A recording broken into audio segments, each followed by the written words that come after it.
குஜராத்ல ஒரு சின்ன குடியிருப்புல சந்து ஒரு காய்கறி கடையில வேலை செஞ்சுக்கிட்டு இருந்தாரு. ஆனா முதலாளி அவரை எப்பவும் கேவலமா பேசிக்கிட்டே இருப்பாரு. அதனால சந்துக்கு ரொம்பவே கவலையா இருந்தது.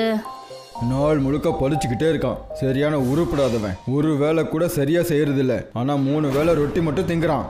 இல்லை முதலாளி, அப்படியெல்லாம் ஒன்றும் இல்லை. நான் என்னோட மனப்பூர்வமாக தான் எல்லா வேலையும் செய்கிறேன். அப்படியா? அப்போ எனக்கும் கொஞ்சம் சொல்லேன். நீ அப்படி என்னதான் கஷ்டப்பட்டு உழைக்கிற? முதலாளி, நான் காலையிலேயே எந்திரிச்சு முதல் வேலையாக மண்டிக்கு போய் எல்லா காய்கறிகளையும் வாங்குறேன். அப்புறம் குடோனுக்கு போய் அந்த காய்கறிகளை சுத்தம் பண்ணுறேன். அப்புறம் தனித்தனியாக பிரித்து வண்டியில் வைக்கிறேன். அதுக்கப்புறம் நான் அந்த வண்டியை எடுத்துக்கிட்டு எல்லா ஏரியாலையும் போய் காய்கறிகளை விற்றுட்டு வரேன். ஏரியாவில் சுற்றுறதுல என்ன பிரயோஜனம்? காய்கறிகள் எல்லாம் விற்கணும்ல. நான் ஒழுங்காக தான் வேலை செய்கிறேன் முதலாளி. யாருமே காய்கறியெல்லாம் வாங்கலைன்னா அப்புறம் எப்படி வண்டி காலியாகும்? செய்கிற வேலையில் 2 பைசாவுக்கு பிரயோஜனம் இல்லை. ஆனால் பேசுகிறத மட்டும் இங்கே பாரு. விட்டா நாள் முழுக்க இப்படியே பேசிக்கிட்டே இருப்பான் போல. நீங்கள் என்கிட்ட கேட்டதை தானே முதலாளி நான் சொன்னேன். சரி, நீ இங்கேருந்து கிளம்பு. அப்புறம் வண்டியை ஜாக்கிரதையாக பாரு, இல்லைனா இருக்கிற காய்கறிகள் எல்லாத்தையும் மிருகங்களே சாப்பிட்றோம். ஒருவேளை அப்படி ஆச்சுன்னா உன்னோட இந்த மாத சம்பளம் உனக்கு கிடைக்கவே கிடைக்காது, பார்த்துக்க. புரியுதா? சந்து எதுவும் பேசல. அப்புறம் ரொம்ப அமைதியா அங்கிருந்து போயிட்டாரு. சந்து தன்னோட வண்டி கடையை எடுத்தாரு. காலையில டிஃபன் கூட சாப்பிடாம காய்கறிகளை வியாபாரம் பண்றதுக்கு கிளம்பிட்டாரு. காய்கறி வாங்குங்க, சுத்தமான காய்கறி எல்லாம் வாங்குங்க. மம்தாவும் சுனிதாவும் ஒவ்வொருத்தரும் ஒவ்வொரு பைய எடுத்துக்கிட்டு சந்து கிட்ட காய்கறி வாங்கறதுக்காக வீட்டை விட்டு கீழே இறங்கினாங்க. வணக்கம் அக்கா, எப்படி இருக்கீங்க? நான் நல்லா இருக்கேன் சந்து. ஆமா, நீ எப்படி இருக்க? அட என்ன சொல்கிறதுக்கா, முதலாளி எப்போ பாரு திட்டிக்கிட்டே இருக்காரு. நானும் கஷ்டப்பட்டு என் வேலையை பார்த்துட்ருக்கேன். நாள் முழுக்க உழைக்கிற காசு முதலாளிகிட்ட தான் கொடுக்குறேன். ஆனால் முதலாளி இதை புரிஞ்சிக்கவே மாட்டேங்கிறாரு. அப்பதான் பின்னாடி அவரோட முதலாளி வந்தாரு. சந்து சொன்னதை அவரு கேட்டுட்டாரு. அப்படியா? நீ ஜனங்க கிட்ட என்னை பற்றி தப்பாகவும் பேச ஆரம்பிச்சிட்டியா? ஒரு பக்கம் என்னடானா, உன்ன மாதிரி ஒரு படிக்காத முட்டாள நான் என்கிட்ட வேலைக்கு வச்சிருக்கேன். ஆனால் நீ ஜனங்க கிட்ட என்னை பற்றியே தப்பாக பேசிட்டு இருக்கியா? இல்லை முதலாளி, நான் உங்களை பற்றி எதுவும் தப்பாக பேசலை. அது அப்படியா? ஏன் முன்னாடியே நீ இப்போ பொய் சொல்கிறியா? நானே என் காதால் கேட்டேன். என்னை பற்றி நீ என்ன பேசிகிட்டு இருந்தேன்னு கேட்டேன். ஏன் முன்னாடியே இப்படி பேசுகிறேன்னா நான் இல்லாத சமயத்தில் என் பின்னாடி நீ என்னெல்லாம் பேசுவ. இன்னையிலேருந்து நீ என் வீட்டுக்கு மட்டும் வந்துடாத. அப்புறம் என்னோட இந்த தள்ளு வண்டியை என்னோட குடோனில் கொண்டு போய் வை. ஆனால் முதலாளி, நான் மாதம் முழுக்க வேலை செஞ்சுருக்கேனே, என்னோட சம்பளத்தையாவது கொடுங்க. சம்பளத்துக்கு பதிலே இந்த தள்ளு வண்டியை நீயே வச்சுக்க. இந்த ராசி இல்லாத தள்ளு வண்டி எனக்கு வேண்டாம். அப்புறம் உனக்கு சம்பளமும் கிடைக்காது. முதலாளி அந்த இடத்த விட்டு போயிட்டாரு. அப்புறம் சந்து தன்னோட வேலை போயிடுச்சுன்னு நினைச்சு ரொம்ப அழ ஆரம்பிச்சிட்டாரு. எதுக்காக அழற சந்து? முதலாளி உன்னை வேலையை விட்டு தூக்கிட்டாரு, அதுக்கு என்னங்கிற? நீ உன்னோட சொந்த வியாபாரத்தை ஆரம்பியே. அதுவும் இல்லாம இன்னொருத்தரை நம்பி நீ இன்னும் எத்தனை நாளைக்கு தான் வாழ போற? மம்தா சொன்னதை கேட்டதும் சந்துக்கு தன்னம்பிக்கை அதிகமாயிடுச்சு. வண்டி கடையில இருந்த எல்லா காய்கறிகளையும் வித்தாரு. அப்புறம் அதுல கிடைச்ச பணத்தை வச்சு மறுநாள் மறுபடியும் காய்கறி வாங்கிட்டு வரணும்னு யோசிக்க ஆரம்பிச்சாரு. வேலையெல்லாம் நான் செய்வேன் தான், ஆனா நான் எங்க தங்குவேன்? சந்துக்கு எந்த ஒரு வழியும் தெரியாத போது ராத்திரி ரொம்ப நேரம் ஆயிடுச்சு. ராத்திரி தன்னோட வண்டி கடையிலேயே அவர் படுத்து தூங்கிட்டாரு. அப்புறம் அவரு ரொம்ப ஆழ்ந்த நித்திரைக்கு போயிட்டாரு. இந்த ராத்திரியில யார் வந்திருக்கா? எதுக்குப்பா இப்படி தொல்லை பண்ணிட்டு இருக்கீங்க? அப்பதான் மின்னல் அடிக்க ஆரம்பிச்சது. அப்புறம் இடியோட சேர்ந்து மழையும் பெய்ய ஆரம்பிச்சிடுச்சு. சந்துவுக்கு ஒதுங்கிறதுக்கு வேற எந்த இடமும் கிடையாது. அதனால அவரு அந்த வண்டிக்கு அடியில போய் உக்காந்துக்கிட்டாரு. அந்த தெருக்கள்ல இருந்த நாய்கள் ஒரு கடை வாசல்ல போய் உக்காந்துக்குச்சுங்க. ஆனா அதுங்கள அந்த கடைக்காரர் துரத்தி விட்டுட்டாரு. வண்டி கடைக்கு அடியில உட்காந்துருந்த சந்து இதெல்லாம் பார்த்துக்கிட்டு இருந்தாரு. அப்புறம் அவரு அந்த நாய்களை தன்னோட வண்டி கடைக்கு அடியில கூட்டிட்டு வந்தாரு. வா வா டாமி, என் கூட வா. என் தள்ளு வண்டி கீழே மழை நிற்கிற வரைக்கும் நீங்க அங்கேயே உட்காந்துக்கலாம். நாய்ங்க எல்லாம் சந்துவோட வண்டிக்கு அடியில வந்து உட்காந்துதுங்க. சந்து அப்பதான் பார்த்தாரு, ஒரு வயசான உடம்பு சரியில்லாத நாய் குளிர்ல நடுங்கிக்கிட்டு இருந்தது. அப்ப தோல்ல இருந்த டவலை எடுத்தாரு. அப்புறம் அவரு அந்த நாயோட உடம்புல போத்தி விட்டாரு. அந்த நாய் ரொம்ப விசுவாசத்தோட சந்துவை பார்த்துச்சு. அப்பதான் மின்னல் அடிச்சது. அப்பதான் பைரவ தேவன் அந்த இடத்துல தோன்றினாரு. நீ ரொம்ப ரொம்ப நல்லவன் நந்து. உன்கிட்ட நீ தங்கறதுக்கே ஒரு இடம் இல்லை. ஆனால் இருந்தாலும் நீ இந்த வாயில்லா பிராணிகளுக்கு தங்கறதுக்குன்னு இடம் கொடுத்துருக்க. ஹே ஈஸ்வரா, பாவம் இதுங்களால பேச முடியாது. ஆனால் நான் மனுஷன் தானே, நான் புரிஞ்சுக்கிட்டேன். இதுங்களுக்கும் மழையிலிருந்து தப்பிக்கிறதுக்கு ஏதாவது ஒரு இடம் வேணும். அதனால தான் நான் இதுங்களுக்கு என்னோட தள்ளுவண்டி கீழே இடத்த கொடுத்தேன். நான் என்னோட வாகனம், அப்புறம் என்னோட ஆலோசகன். நீ என்னோட வாகனத்துக்கு உதவி பண்ணியிருக்க. சொல்லு, உனக்கு என்ன வேணும்? ஏ பிரபு, நான் ஒரு ஏழை மனுஷன். காய்கறி விற்று தான் என் வாழ்க்கையை நடத்திக்கிட்டு இருக்கேன். என்கிட்ட வாழ்கிறதுக்கு எல்லாமே இருக்குது, ஆனால் ராத்திரி தங்குறதுக்கு ஒரு இடம் கூட இல்லை. இந்த தள்ளு வண்டியை வச்சு தான் நீ மற்றவங்களுக்கு உதவி செஞ்சிட்ருக்க. இந்த தள்ளு வண்டி உனக்கும் உதவிகளை செய்யும். இன்னைக்கு அப்புறம் உன்னோட இந்த தள்ளு வண்டி ராத்திரி சமயங்களில் ஒரு நல்ல வீடாக மாறிடும். அதில் நீ வாழ்கிறதுக்கு தேவையான எல்லா பொருட்களும் இருக்கும். உங்களுக்கு ரொம்ப ரொம்ப நன்றி சாமி. நான் இதுக்காக உங்களுக்கு எப்பவும் நன்றியோடவே இருப்பேன். சந்துவுக்கு வரம் கொடுத்த உடனே பைரவ தேவன் அந்த இடத்த விட்டு மறைஞ்சாரு. அப்புறம் சந்துவோட அந்த வண்டி கடை ரொம்பவும் பெரிய ஒரு வீடா அது மாறிடுச்சு. சந்து நாய்கள் எல்லாத்தையும் கூட்டிக்கிட்டு அந்த வீட்டுக்குள்ள போயிட்டாரு. அப்புறம் அங்க இருந்த சப்பாத்திய நாய்களுக்கு சாப்பிட கொடுத்தாரு. இந்தாங்க, ரொட்டி சாப்பிடுங்க. நாய்ங்க எல்லாம் ரொம்பவே ஆர்வத்தோட அந்த ரொட்டியை சாப்பிட்டுச்சுங்க. அப்புறம் சந்துவும் அங்க இருந்த உணவுகளை சாப்பிட ஆரம்பிச்சாரு. அப்புறம் அவரு தூங்கறதுக்காக போயிட்டாரு. மறுநாள் காலையில சந்துவோட முதலாளிக்கு இந்த விஷயம் தெரிஞ்ச உடனே, அதாவது சந்துவோட வண்டி கடை ஒரு மாய வீடா மாறிடுச்சுன்னு அவரு சில ரவுடிகளை கூட்டிக்கிட்டு சந்துவோட வண்டி கடையை பிடுங்கிறதுக்காக போனாரு. நல்ல வேலை, நீ எனக்கு இங்கேயே கிடச்சிட்ட. நீங்கள் தான் என்ன வேலையை விட்டு ஒரேடியே தூக்கிட்டீங்கல்ல, என்னை எதுக்காக தேடுறீங்க? உன்கிட்ட என்னோட தள்ளு வண்டி இருக்குல்ல, என்னோட தள்ளு வண்டி எனக்கு திருப்பி கொடு. அந்த தள்ளு வண்டி இப்போ உங்களோடது இல்லை, அது என்னோட தள்ளு வண்டி. அது மட்டும் இல்லாமல் நீங்கள் எனக்கு தர வேண்டிய சம்பளத்தை கொடுக்கவே இல்லை. வாயை மூடிட்டு என்னோட தள்ளு வண்டியை திருப்பி கொடு, இல்லைன்னா அது உனக்கு நல்லதே கிடையாது. என்னோட ஆளுங்களை பார்க்குறியா இல்லையா? அவங்க உன்னோட கையை காலை உடைச்சிடுவாங்க. நீங்கள் என்ன பண்ணாலும் சரி, என்னால் அந்த தள்ளு வண்டியை திருப்பி தர முடியாது. முதலாளி தன்னோட ரவுடி ஆட்களை வச்சு சந்துவை அடிக்க சொல்லி சொன்னாரு. முதலாளியோட உத்தரவை கேட்டு ரவுடிங்க எல்லாரும் சந்துவை அடிக்கிறதுக்காக கம்ப தூக்கிக்கிட்டு முன்னாடி வந்தாங்க. அதுல ஒரு ரவுடி சந்துவை கம்பால ஒரு அடி அடிச்சான். நீங்க பண்றது சரியே இல்லை, இதுக்கான தண்டனை உங்களுக்கு கண்டிப்பா கிடைக்கும். அந்த ரவுடிங்க சந்து சொல்றத கேட்கவே இல்லை. அப்புறம் சந்துவை அடிக்க ஆரம்பிச்சாங்க. எந்த நாய்களுக்கு சந்து தன்னோட வண்டி கடையில தங்கறதுக்கு இடம் கொடுத்தாரோ அதுங்க இது எல்லாத்தையும் பார்த்துடுச்சுங்க. அப்புறம் சத்தம் போட்டு குறைக்க ஆரம்பிச்சதுங்க. அந்த ரவுடிங்க சந்துவை அடிக்கிறத நிறுத்தலன்னு தெரிஞ்சதும் அந்த நாய்ங்கெல்லாம் அங்கிருந்து ஓடி வந்ததுங்க. நாய்ங்க அந்த ரவுடிங்களோட காலை பிடிச்சு கடிச்சுதுங்க. என்னோட காலு, காப்பாத்துங்க, காப்பாத்துங்க. நாய்ங்களோட கடிக்கு பயந்துக்கிட்டு ரவுடிங்களும் முதலாளியும் அந்த இடத்த விட்டு ஓடினாங்க. நான் என்ன யோசிச்சேன்னா, எனக்கு இந்த ஊரில் யாருமே இல்லைன்னு நினச்சேன். ஆனால் நீங்கள் தான் என்னோட உண்மையான நண்பர்கள். இன்னைக்கு அப்புறம் நீங்கள் எப்பவும் என் கூடவே தான் இருக்கணும். மறுநாள் காலையில் ஆனதும் வீடு மறைஞ்சு போய் மறுபடியும் வண்டி கடையாக மாறிடுச்சு. அப்புறம் சந்து இப்போ மாய வண்டி கடையில் காய்கறி வியாபாரம் பண்ணுறதுக்கு கிராமம் கிராமமாக சுத்துறாரு. ராம்பூர்னு பேர் கொண்ட ஒரு கிராமம் இருந்தது. அங்க கிஷன் தன்னோட பொண்ணு நீதா கூட இருந்தாரு. கிஷனோட 2 காலும் சரியில்லாம போயிடுச்சு. அவருக்குன்னு ஒரு வீடு கூட கிடையாது. ஒரு மரத்தடியில அங்க டென்ட்டை போட்டுக்கிட்டு அதுக்கு அடியில இஸ்திரி பண்ணிக்கிட்டு தன்னோட வாழ்க்கையை நடத்திட்டு இருந்தாங்க. ஒரு நாள் நல்ல பயங்கரமா மழை பெஞ்சது. அப்புறம் அவங்களோட டென்ட் பறந்து போயிடுச்சு. அதுக்கப்புறம் அப்பா, எல்லா துணியும் ஈரமாயிடுச்சு. நமக்கு மேல இருந்த டென்ட்டும் பறந்து போயிடுச்சு. இப்ப நாம என்ன செய்யறது? இங்க பாருமா, நீ அழாத, எல்லாம் சரியாயிடும். நம்பிக்கையோட இரு. எல்லார் விதியிலும் எவ்வளவு கஷ்டப்படணும்னு இருக்கோ அவ்வளவு கஷ்டப்பட்டு தான் ஆகணும். நாம சந்தோஷமா இருக்கணும்ன்ற விதி இருந்தா நாம கண்டிப்பா சந்தோஷமா இருப்போமா. பொறுமையா இருமா. இந்த துணியை போய் கொடுத்துட்டு வா. அப்புறம் இதுக்கான பணத்தையும் வாங்கிட்டு வந்துரு. அப்படி இல்லைன்னா நாம இன்னைக்கும் பட்டினியா படுக்கணும். நீதா ஈரமான துணிகளை எடுத்துட்டு போனா. அப்புறம் ஜனங்க கிட்ட அவங்க துணியை கொடுத்துட்டு பணத்தை கேட்டா. ஆனா அதுக்கான பணத்தை யாருமே அவளுக்கு கொடுக்கல. அவளை எல்லாரும் விரட்டி விட்டாங்க. நீதா அழுதுகிட்டே நடந்து போனா. அப்புறம் யோசிச்சா, யாருமே பணம் கொடுக்கல. இப்ப மாஹி மேடமோட துணி தான் இருக்கு. அவங்களாவது இந்த துணியை வாங்கிக்கிட்டு பணத்தை கொடுக்கணும். நீதாவுக்கு பக்கத்திலேயே மாஹின்னு பேர் கொண்ட ஒரு லேடி இருந்தா. அவ தினமும் அவங்க கிட்ட தான் துணி இஸ்திரி பண்ணுவா. அப்புறம் டைம்க்கு பணத்தையும் கொடுக்க மாட்டா. நீதா ட்ரெஸ் எடுத்துக்கிட்டு அங்க போனா. அந்த ட்ரெஸ்ஸை நீதா மேல தூக்கி எரிஞ்சிட்டு அவ சொன்னா, தூக்கிட்டு போய் இந்த துணிய மறுபடியும் இதை துவைச்சு அயன் பண்ணி அப்புறமா கொண்டு வந்து கொடு. மேடம், ஏதாவது பணம் கொடுத்தீங்கன்னா கொஞ்சம் நல்லா இருக்கும். கொண்டு வந்த துணியே ஈரமா இருக்கான், பணம் வேற கேக்குற? இங்க இருந்து கிளம்பு, ஒன்னும் கிடைக்காது.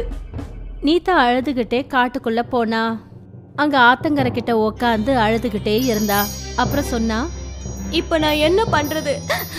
யாருமே பணம் கொடுக்கல, வீட்டுல சாப்பிடறதுக்கு ஒண்ணு கிடையாது. இப்ப நான் அப்பா கிட்ட போய் என்ன சொல்றது? அட கடவுளே, நீதான் ஏதாவது உதவி செய்யணும். நீதா கொஞ்ச நேரம் அங்கேயே உட்கார்ந்திருந்தா. அப்ப அங்க இருந்த மணலை வச்சு ஒரு மணல் வீடை காட்டிட்டு அவ என்ன சொன்னான்னா, கடவுள் நமக்கு வீடுன்னு ஒண்ணுதான் கொடுக்கல, இந்த மணல் வீட்டையாவது கட்டுற. அப்பதான் நீதா கரையில ஒரு மீன் தத்தளிச்சிட்டு இருந்தத கவனிச்சா. மீன் துடிச்சிட்டு இருந்தது. நீதா அதை தூக்கி மறுபடியும் தண்ணிக்குள்ளறையே போட்டா. அப்பதான் அங்க ஒரு ஒலி தோன்றுச்சு. அப்ப எதிர்க்க ஒரு ஃபேரி வந்து நின்னாங்க. மகளே, நீ எனக்கு உதவி செஞ்சு என்ன சாபத்துல இருந்து முக்தி அடைய வச்சுட்ட. நான் ஒரு ஃபேரியா இருந்தேன், சாபத்தினால நான் ஒரு மீனா மாறிட்டேன். நான் உனக்கு ஏதாவது கொடுக்கணும்னு ஆசைப்படுறேன். உனக்கு ஏதாவது வேணும்னா என்கிட்ட தாராளமா கேட்கலாம். சொல்லு, உனக்கு என்ன வேணும்? எனக்கு ஒரு வீடு இல்ல, எனக்குன்னு ஒரு வீடு வேணும். நீதா மணல் வீடு கட்டுறத ஃபேரி அப்பவே பார்த்துட்டாங்க. ஃபேரி அந்த மணல் வீட்டை பெரிய மாய மண் வீடா மாத்திட்டாங்க. அப்புறம் அந்த வீட்டை ரொம்பவே ஸ்ட்ராங் ஆக்கிட்டாங்க. அப்புறம் நீதா கிட்ட சொன்னாங்க, நீதா, இது மாய வீடு. இதுகிட்ட நீ என்ன கேட்டாலும் அது உனக்கு கொடுக்கும். அப்புறம் இதால காத்துல கூட பறக்க முடியும். இதுல இருக்கிற பொருள் கூட மாய பொருளா இருக்கும். ஆனா ஞாபகம் வச்சுக்கோ, எப்போ மத்தவங்களுக்காக தான் நீ கேட்கணும். இப்படி சொல்லிட்டு அந்த ஃபேரி மறைஞ்சிட்டாங்க. நீதா அந்த பெரிய மாய வீட்டுக்கிட்ட கட்டளை இட்டா, என்னை கொண்டு போய் என்னோட பழைய வீட்டுல விடு. கிராமத்து ஜனங்கள்லாம் அந்த பறக்கிற வீட்டை ரொம்ப ஆச்சரியத்தோட பார்த்தாங்க. அப்பா ரொம்ப ஆச்சரியத்தோட அந்த வீட்டையே பார்த்துக்கிட்டு இருந்தாரு. அப்பதான் அதுக்குள்ள இருந்து நீதா வெளியில வந்தா. கிஷன் அவளை பார்த்ததும் என்ன கேட்டாருன்னா, இவ்ளோ பெரிய மணல் வீடு உனக்கு எப்படி கிடைச்சது? அப்புறம் இந்த வீடு எப்படி காத்துல பறக்குது? ரீதா அந்த மாய பெரிய மண் வீட்டை பத்தியும் அப்புறம் அந்த ஃபேரிய பத்தி அவங்க அப்பா கிட்ட எல்லா விஷயத்தையும் சொன்னா. எல்லா விஷயத்தையும் கேட்டதுக்கு அப்புறம் கிஷன் ரொம்பவே சந்தோஷப்பட்டாரு. அதுக்கப்புறம் 2 பேரும் பேராசை இல்லாம கஷ்டப்பட்டு அவங்க அயனிங் பண்ற வேலையை ஆரம்பிச்சாங்க. இப்ப அவங்க 2 பேரும் துணி வாங்குறதுக்கு இன்னொரு வீட்டுக்கு போறது இல்ல. அதுக்கு பதிலா அந்த வீட்டோட அவங்களும் பறந்து போவாங்க. மெல்ல மெல்ல 2 பேரோட வேலையும் அதிகமாயிடுச்சு.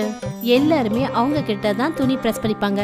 அப்புறம் ஒரு நாள், அப்பா, நான் ரொம்ப சந்தோஷமா இருக்கேன். இப்ப நம்ம ஊரு மட்டும் இல்ல, அடுத்த கிராமத்து ஜனங்க கூட நம்ம கிட்டதான் அயன் பண்ண துணி கொடுக்கறாங்க. கண்ணா, எனக்கும் சந்தோஷமா தான் இருக்கு. இதே போல எந்த திமிரும் இல்லாம நம்ம வேலை செய்யணும், மத்தவங்களுக்கும் உதவியா இருக்கணும். கிஷனும் நீதாவும் 2 பேரும் அயனிங் வேலையை பண்ணிட்டு இருந்தாங்க. அப்பதான் கிராமத்தை சேர்ந்த ஒரு ஆள் அந்த வீட்டு வாசலுக்கு வந்தாரு. அப்புறம் அவங்க கிட்ட உதவி கேட்டாரு. சொல்லுங்க ஐயா, நாங்க உங்களுக்கு எந்த விதத்துல உதவி செய்யணும்? கிஷன் அண்ணன், என் மனைவி முழுகாம இருக்கா. அவளுக்கு இதுதான் கடைசி மாசம். அவளை கூட்டிக்கிட்டு பாலம் வழியா தான் டாக்டர் கிட்ட கூட்டிட்டு போக முடியும். ஆனா கிராமத்து ஜனங்க பாலத்தை மூடி வச்சிருக்காங்க. நான் அவளை எப்படி டாக்டர் கிட்ட கூட்டிட்டு போக முடியும்? அங்க இருந்த நீதா எல்லா விஷயத்தையும் கேட்டுட்டு இருந்தா. அப்புறம் அவ சொன்னா, மாமா, நீங்க கவலைப்படாதீங்க, எல்லாம் சரியாயிடும். அப்புறம் அவங்க 3 பேரும் பறந்து அந்த பாலத்துக்கிட்ட போனாங்க. அந்த இடத்துல அந்த கார் நின்னுட்டு இருந்தது. இப்ப நீதா அந்த காரை மாய வீட்டோட சேர்த்து கட்டிட்டா. அப்புறம் அந்த மாய மண் வீடு அவங்கள தூக்கிக்கிட்டு ஹாஸ்பிட்டலுக்கு போச்சு. மாமா, இப்ப போங்க, நீங்க ஊருக்கு திரும்பி வந்து நல்ல விஷயத்த சொல்லுங்க. இந்த விஷயம் கிராமத்துல இருக்கிறவங்க எல்லாருக்கும் தெரிஞ்சு போச்சு. அதாவது எப்படி அந்த மாய மணல் வீட்டோட உதவியால நீதாவும் கிஷனும் கிராமத்து ஜனங்களுக்கு உதவி பண்ணாங்கன்னு. எல்லாரும் அவங்க 2 பேருக்கும் ரொம்ப மரியாதை கொடுக்க ஆரம்பிச்சாங்க. ஒரு நாள் அவங்க முதலாளி அம்மா மாஹி அவ சில நாட்களுக்கு கிராமத்தை விட்டு வெளியே போயிருந்தா. அவ வந்ததுக்கு அப்புறம் அந்த வீட்டை பத்தி அவ கேள்விப்பட்டா. வந்ததுல இருந்து இவங்க பெருமையை கேட்டு என் காதே புளிச்சு போச்சு. இவங்க 2 பேருக்கும் என் வேலையை காட்டுறேன். அதுக்கப்புறம் மாஹி திருட்டுத்தனமா அந்த பெரிய மாய மணல் வீட்டுக்கு போனா. அப்புறம் அங்க அயனிங்காக கொடுத்திருந்த துணிங்களை அயன் பாக்ஸ்ல தீக்க பார்த்தா. ஆனா எல்லாமே தலகழா மாறிடுச்சு. அந்த அயன் பாக்ஸ் அவளுக்கே சூடு வைக்கிறதுக்கு திரும்பிடுச்சு. அட, என்னது இது? ஐயோ, காப்பாத்துங்க, காப்பாத்துங்க, என்னை யாராவது காப்பாத்துங்க. அதுக்குள்ள நீதாவும் கிஷனும் அந்த இடத்துக்கு வந்து சேர்ந்துட்டாங்க. அப்புறம் அயன் பாக்ஸ நிறுத்த சொல்லி உத்தரவிட்டாங்க. என்ன மன்னிச்சிடுங்க, நான் எப்போ உங்களுக்கு கெடுதல் தான் செஞ்சிருக்கேன். இன்னைக்கு கூட உங்களோட பேரை கெடுக்கணும்னு எல்லா துணியும் தீச்சிடணும்னு வந்தேன். ஆனா நீ எவ்வளவு நல்லவளா இருக்க, என் உயிரை காப்பாத்திட்ட. முதலாளி அம்மா, நீங்க உங்களோட தவற உணர்ந்துட்டீங்க, அதுவே பெரிய விஷயம். நாம எப்பவும் மத்தவங்களுக்கு உதவி செய்யணுமே தவிர அவங்கள கஷ்டப்படுத்த கூடாது. எப்பவும் எங்க அப்பா ஒன்னு சொல்லுவாரு, நமக்கு கிடைக்கணும்னு இருக்கிற சந்தோஷம் நிச்சயமா நமக்கு கிடைச்சே தீரும். அதை யாராலையும் தடுக்க முடியாது. அப்பா பொண்ணு 2 பேருமே ஒருத்தர் ஒருத்தர் தோல்ல சாஞ்சுக்கிட்டாங்க. அப்புறம் இதே போல எந்த ஒரு பேராசையும் இல்லாம மத்தவங்களுக்கு உதவி செஞ்சு அந்த பெரிய மாய மணல் வீட்டுல இருந்தாங்க. ராம்பூர்னு பேர் கொண்ட ஒரு கிராமம் இருந்தது. அங்க கிஷன் தன்னோட பொண்ணு நீதா கூட இருந்தாரு. கிஷனோட 2 காலும் சரியில்லாம போயிடுச்சு. அவருக்குன்னு ஒரு வீடு கூட கிடையாது. ஒரு மரத்தடியில அங்க டென்ட்டை போட்டுக்கிட்டு அதுக்கு அடியில இஸ்திரி பண்ணிக்கிட்டு தன்னோட வாழ்க்கையை நடத்திட்டு இருந்தாங்க. ஒரு நாள் நல்ல பயங்கரமா மழை பெஞ்சது. அப்புறம் அவங்களோட டென்ட் பறந்து போயிடுச்சு. அதுக்கப்புறம் அப்பா, எல்லா துணியும் ஈரமாயிடுச்சு. நமக்கு மேல இருந்த டென்ட்டும் பறந்து போயிடுச்சு.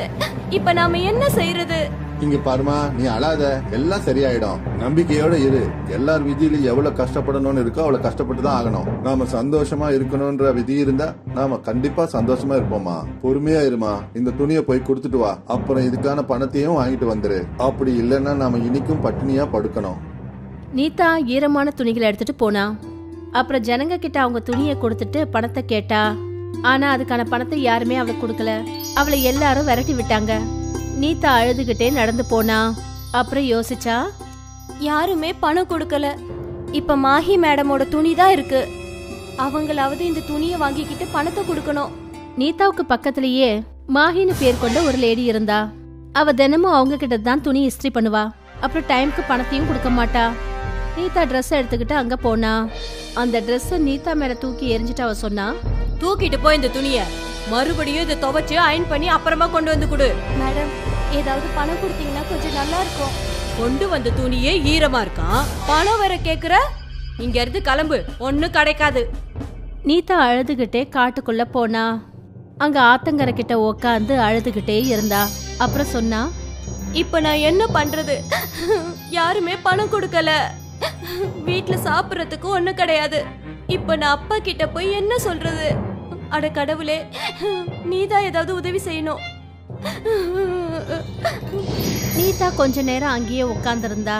அப்ப அங்க இருந்த மணலை வச்சு ஒரு மணல் வீடை காட்டிட்டு அவ என்ன சொன்னான்னா, கடவுள் நமக்கு வீடுன்னு ஒண்ணுதான் கொடுக்கல, இந்த மணல் வீட்டையாவது கட்டுற. அப்பதான் நீதா கரையில ஒரு மீன் தத்தளிச்சிட்டு இருந்தத கவனிச்சா. மீன் துடிச்சிட்டு இருந்தது. நீதா அதை தூக்கி மறுபடியும் தண்ணிக்குள்ளறையே போட்டா. அப்பதான் அங்க ஒரு ஒளி தோன்றுச்சு. அப்ப எதிர்க்க ஒரு ஃபேரி வந்து நின்னாங்க. மகளே, நீ எனக்கு உதவி செஞ்சு என்ன சாபத்துல இருந்து முக்தி அடைய வச்சுட்ட. நான் ஒரு ஃபேரியா இருந்தேன். சாபத்தினால நான் ஒரு மீனா மாறிட்டேன். நான் உனக்கு ஏதாவது கொடுக்கணும்னு ஆசைப்படுறேன். உனக்கு ஏதாவது வேணும்னா என்கிட்ட தாராளமா கேட்கலாம். சொல்லு, உனக்கு என்ன வேணும்? எனக்கு ஒரு வீடு இல்ல, எனக்குன்னு ஒரு வீடு வேணும். நீதா மணல் வீடு கட்டுறத ஃபேரி அப்பவே பார்த்துட்டாங்க. ஃபேரி அந்த மணல் வீட்டை பெரிய மாய மண் வீடா மாத்திட்டாங்க. அப்புறம் அந்த வீட்டை ரொம்பவே ஸ்ட்ராங் ஆக்கிட்டாங்க. அப்புறம் நீதா கிட்ட சொன்னாங்க, நீதா, இது மாய வீடு. இதுகிட்ட நீ என்ன கேட்டாலும் அது உனக்கு கொடுக்கும். அப்புறம் இதால காத்துல கூட பறக்க முடியும். இதுல இருக்கிற பொருள் கூட மாய பொருளா இருக்கும். ஆனா ஞாபகம் வச்சுக்கோ, எப்போ மற்றவங்களுக்காக தான் நீ கேட்கணும். இப்படி சொல்லிட்டு அந்த ஃபேரி மறைஞ்சிட்டாங்க. நீதா அந்த பெரிய மாய வீட்டுக்கிட்ட கட்டளையிட்டா, என்னை கொண்டு போய் என்னோட பழைய வீட்டுல விடு. கிராமத்து ஜனங்கள்லாம் அந்த பறக்கிற வீட்டை ரொம்ப ஆச்சரியத்தோட பார்த்தாங்க. அப்பா ரொம்ப ஆச்சரியத்தோட அந்த வீட்டையே பார்த்துக்கிட்டு இருந்தாரு. அப்பதான் அதுக்குள்ள இருந்து நீதா வெளியில வந்தா. கிஷன் அவளை பார்த்ததும் என்ன கேட்டாருன்னா, இவ்வளோ பெரிய மணல் வீடு உனக்கு எப்படி கிடைச்சது? அப்புறம் இந்த வீடு எப்படி காத்துல பறக்குது? ரீதா அந்த மாய பெரிய மண் வீட்டை பத்தியும் அப்புறம் அந்த ஃபேரிய பத்தி அவங்க அப்பா கிட்ட எல்லா விஷயத்தையும் சொன்னா. எல்லா விஷயத்தையும் கேட்டதுக்கு அப்புறம் கிஷன் ரொம்பவே சந்தோஷப்பட்டாரு. அதுக்கப்புறம் 2 பேரும் பேராசை இல்லாம கஷ்டப்பட்டு அவங்க அயனிங் பண்ற வேலையை ஆரம்பிச்சாங்க. இப்ப அவங்க 2 பேரும் துணி வாங்குறதுக்கு இன்னொரு வீட்டுக்கு போறது இல்ல. அதுக்கு பதிலா அந்த வீட்டோட அவங்களும் பறந்து போவாங்க. மெல்ல மெல்ல 2 பேரோட வேலையும் அதிகமாயிடுச்சு. எல்லாருமே அவங்க கிட்ட தான் துணி பிரஸ் பண்ணிப்பாங்க. அப்புறம் ஒரு நாள், அப்பா, நான் ரொம்ப சந்தோஷமா இருக்கேன். இப்ப நம்ம ஊரு மட்டும் இல்ல, அடுத்த கிராமத்து ஜனங்க கூட நம்ம கிட்ட தான் அயன் பண்ண துணி கொடுக்கறாங்க. கண்ணா, எனக்கும் சந்தோஷமா தான் இருக்கு. இதே போல எந்த திமிரும் இல்லாம நம்ம வேலை செய்யணும், மத்தவங்களுக்கும் உதவியா இருக்கணும். கிஷனும் நீதாவும் 2 பேரும் அயனிங் வேலையை பண்ணிட்டு இருந்தாங்க. அப்பதான் கிராமத்தை சேர்ந்த ஒரு ஆள் அந்த வீட்டு வாசலுக்கு வந்தாரு. அப்புறம் அவங்க கிட்ட உதவி கேட்டாரு. சொல்லுங்க ஐயா, நாங்க உங்களுக்கு எந்த விதத்துல உதவி செய்யணும்? கிஷன் அண்ணன், என் மனைவி முழுகாம இருக்கா. அவளுக்கு இதுதான் கடைசி மாசம். அவளை கூட்டிக்கிட்டு பாலம் வழியா தான் டாக்டர் கிட்ட கூட்டிட்டு போக முடியும். ஆனா கிராமத்து ஜனங்க பாலத்தை மூடி வச்சிருக்காங்க. நான் அவளை எப்படி டாக்டர் கிட்ட கூட்டிட்டு போக முடியும்? அங்க இருந்த நீதா எல்லா விஷயத்தையும் கேட்டுட்டு இருந்தா. அப்புறம் அவ சொன்னா, மாமா நீங்க கவலைப்படாதீங்க, எல்லாம் சரியாயிடும். அப்புறம் அவங்க 3 பேரும் பறந்து அந்த பாலத்துக்கிட்ட போனாங்க. அந்த இடத்துல அந்த கார் நின்னுட்டு இருந்தது. இப்ப நீதா அந்த காரை மாய வீட்டோட சேர்த்து கட்டிட்டா. அப்புறம் அந்த மாய மண் வீடு அவங்கள தூக்கிக்கிட்டு ஹாஸ்பிட்டலுக்கு போச்சு. மாமா இப்ப போங்க, நீங்க ஊருக்கு திரும்பி வந்து நல்ல விஷயத்த சொல்லுங்க.